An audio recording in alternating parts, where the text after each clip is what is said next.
Hello fellow computer nerds, in this video we discuss variables and data types.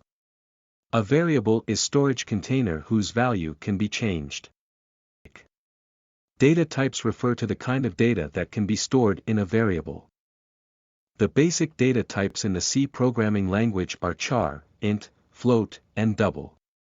Char has a size of 1 byte and stores a single character. This can be a letter, number, or ASCII value.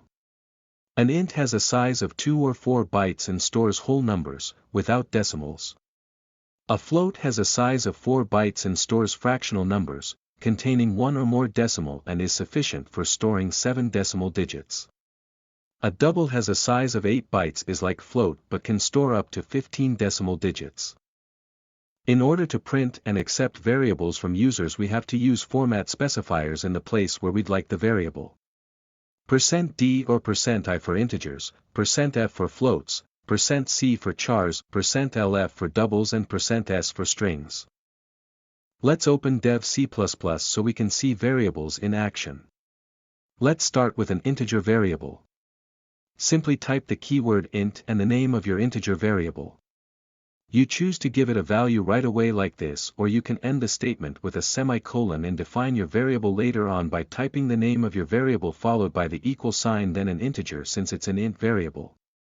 Always remember to end statements with a semicolon. Let's do the same thing with a float. We'll call it myFloat and set its value to 5.99. We'll create a char called myChar and set its value to r. And we'll create a double called myDouble and set its value to 6.99.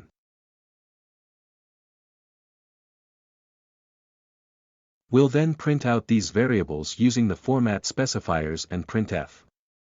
The format specifiers must be within the printf quotations.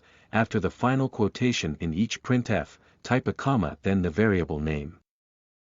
We'll use \n after each format specifier since we want to print out each variable in a new line.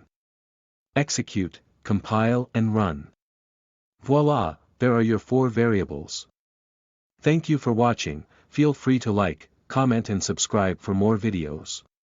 In the next video we'll do the opposite of variables, constants. Cheers.